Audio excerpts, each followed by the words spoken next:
अस्सलाम वालेकुम दोस्तों, आज मैं आपके लिए लेके आई हूँ एक सच्ची और खौफनाक कहानी जिसका उन्वान है बस्ती का अफरीद। मेरा नाम हयात अहमद है। मैं एक पेशावर शिकारी हूँ। मुझे एक बहुत दूर जंगल के किनारे पे बसी बस्ती है। यहाँ सरदार ने मुझे अपने ख़ास बंदे को भेज के इत्तला दी कि हमारी बस्ती में एक खूनी बला आ गई है। हमारे मवेशी और दो बंदों को उठा के ले गई। ये सब बस्ती वाले बहुत परेशान और डरे हुए हैं।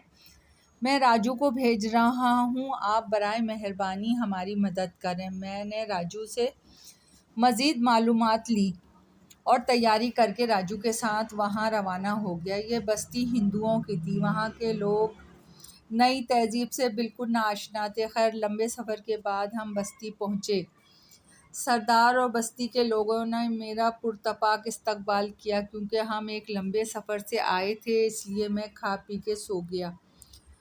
मुझे सुबह उठने की आदत थी। सुबह जब मैं उठा तो वहाँ के लोग भी जाग चुके थे। मैं फ़्रेश होके बाहर चहलकदमी के लिए निकल पड़ा। बस्ती बहुत हरी भरी थी। फूलों फलों के बागात और खेत थे। बस्ती ख़त्म होते ही जंगल का सिलसिला शुरू हो जाता था। वहाँ के लोग मुझे बड़ी मोहब्बत से देख रहे थे। मैं भी इनको हाथ हिला के मुस्कुरा के जवाब दे रहा था। मुझे यहाँ घूमते हुए काफ़ी देर हो गई तो राजू मुझे ढूंढता हुआ मेरे पास आया और बोला, साहब जी, सरदार जी आपका नाश्ते पे इंतज़ार कर रहे हैं। मैंने अपनी कलाई पे बंधी घड़ी में टाइम देखा। मुझे 2 घंटे हो चुके थे। मैंने राजू के कंधे पे बेतकल्लुफ़ी से हाथ रखते हुए बोला, हाँ चलो। मैं राजू से सारे रास्ते बातें करता हुआ आया। वो बहुत ज़िंदा दिल और बहादुर लड़का था। फिर हम जल्दी घुल मिल गए। राजू मेरी बेतकल्लुफ़ी से बहुत खुश था। जब हम सरदार के घर पहुँचे तो वो हमारा बेचैनी से इंतज़ार कर रहे थे। वो मुझे देख के बोले, साहब आप कहाँ चले गए थे?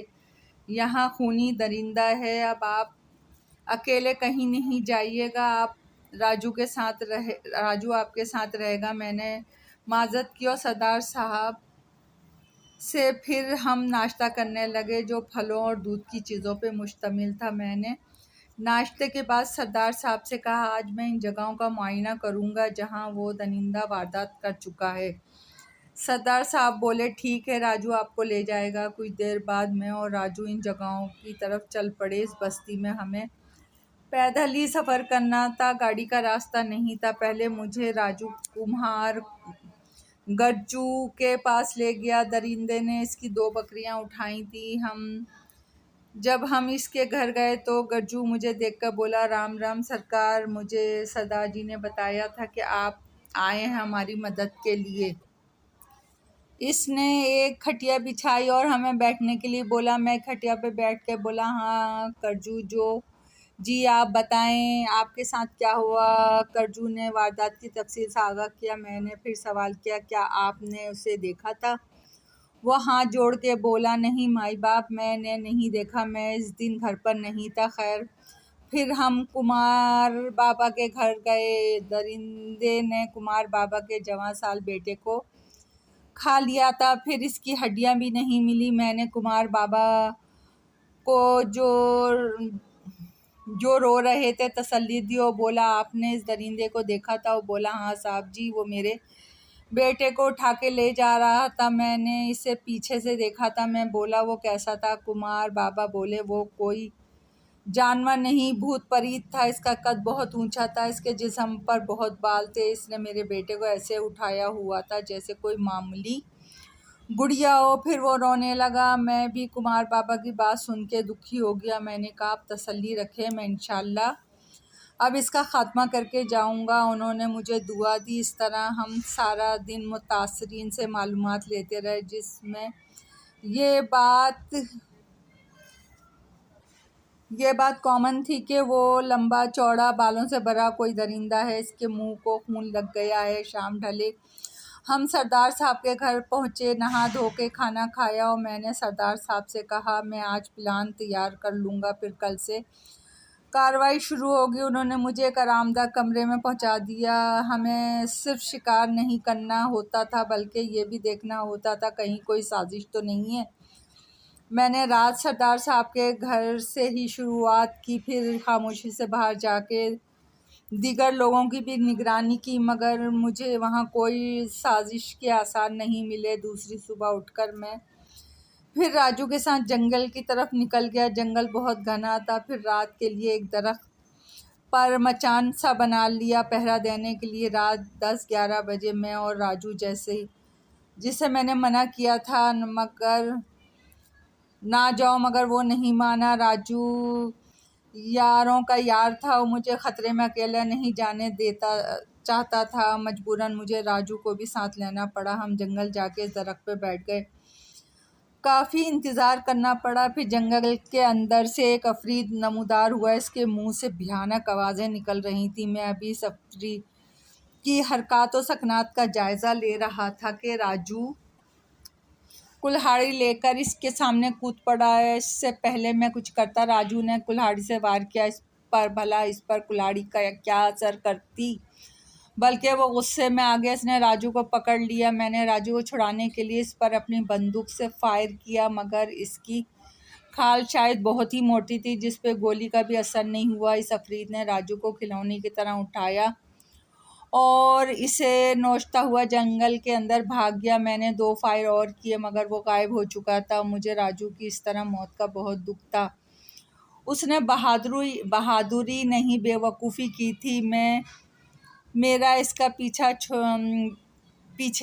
जाना अपनी मौत को दावत देना था। मैं सुबह तक वहीं बैठा रहा। फिर सुबह मैं बोझल कदमों के साथ बस्ती आया, सरदार साहब को बताया। सरदार साहब ने सब लोगों को जमा करके राजू के मरने की बात बताई। राजू बहुत बहादुर अच्छा इंसान था। सभी को इसकी इस तरह जाने का बहुत दुख था।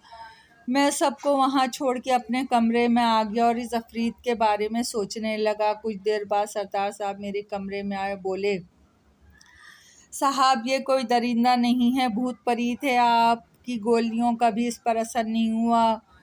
फिर बोले, आप अगर वापस जाना चाहते हैं तो जा सकते हैं। ये हमारी मुसीबतें हम ही फेस करेंगे। मैंने कहा, नहीं सरदार साहब, ये कोई भूत परीत नहीं है, ये दरिंदा है, शायद वहशी। मैंने प्लान तैयार कर लिया है इसे मारने का। आप बस्ती के कुछ जवानों को बुलाएं, मैं कुछ देर आराम कर लूँ। 2 घंटे की नींद लेकर मैं जब सरदार साहब की बैठक में गया तो वहाँ बहुत से नौजवान जमा थे। मैंने सरदार साहब से कहा, मुझे 10 जवान चाहिए। फिर मैंने सारा प्लान इन लोगों के सामने रख दिया।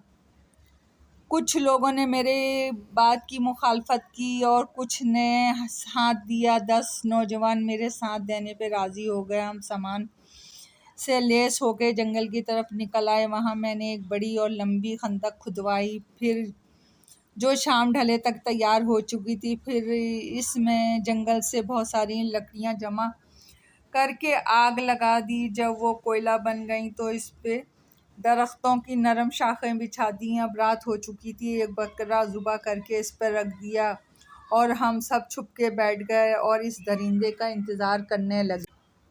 रात गए, वो अफरीद में से भयानक आवाज़ें निकालता हुआ जंगल के अंदर से नमूदार हुआ। इसे देखकर मुझे राजू याद आ गया। मेरे अंदर इंतकाम की आग जलने लगी। दरिंदा कुछ देर खड़ा सुनगुन लेने लगा, फिर इसकी नाक में बकरे के खून की बू आई। वो बकरे की तरफ तेज़ी से लपका।